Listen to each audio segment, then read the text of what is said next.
এখানে আমি একটু সাদা তেল দিয়েছি, সামান্য 1 চামচ ঘি দিয়েছি, গরম মশলা সব গোটা দিয়ে দিয়েছি, লবঙ্গ, এলাচ, হ্যাঁ সব দিয়ে দিয়েছি। আর এখানে দেখো পেঁয়াজ আর রসুন পেস্ট দিয়ে দিয়েছি, এখনও আছে দেখো এখানে কিছুটা মশলা, তো দিয়ে দেবো।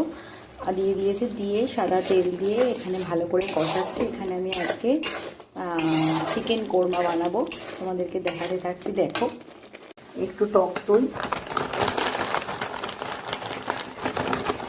সামান্য কটা কাজু, একটু পেস্ট করে নেব। টক দই আর কাজু বাদাম দিয়ে পেস্টটা ঠিক এরকম তৈরি হয়ে গেছে, একটা ঘন। দেখো আমি এখানে আলু দেব, তোমরা না দিতেও পারো, শুধু চিকেন দিয়েও করতে পারো। এখানে আমি চিকেন আর আলুটা দিয়ে দিলাম, যে মশলাটা কষিয়েছিলাম। ভাজা হয়ে যাওয়ার পরে চিকেন আর আলুগুলো দিয়ে দিলাম, দিয়ে ভালো করে নাড়াচাড়া করছি। দেখো ভালো করে কষে গেলে তেল ছেড়ে দিলে স্বাদ অনুযায়ী একটু নুন দিয়ে দিলাম, আবারও একটু নাড়াচাড়া করছি।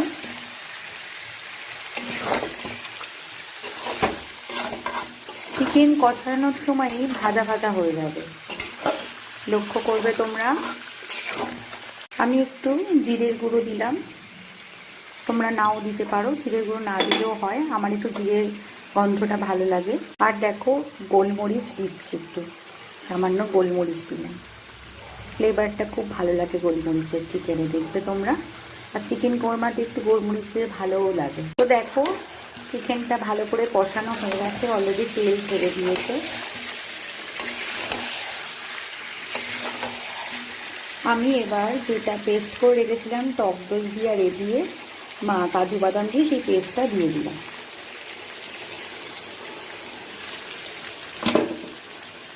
দিয়ে আবারও ভালো করে নাড়াচাড়া করছি। দেখো এই রান্নাতে তোমরা একটু মিষ্টি দিতে পারো, আমি যেহেতু মিষ্টি খুব একটা পছন্দ করি না, ঝাল ঝাল পছন্দ করি, তাই আমি মিষ্টিটা দিলাম না, তোমরা দিতে পারো।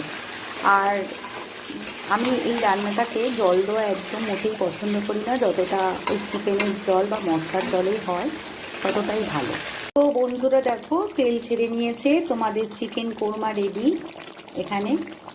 তো বন্ধুরা চিকেন কোরমা এইভাবে বানিয়ে দেখবে, আশা করি তোমাদের ভালো লাগবে। এটা ভাত, রুটি, পরোটা, ফ্রাইড রাইস, পোলাও সব কিছুর সাথেই বেশি ভালো লাগবে। পরোটা, লুচি এর সাথেই বেশি ভালো লাগবে। তো তোমরা বানিয়ে খেও, আশা করি তোমাদের ভালো লাগবে।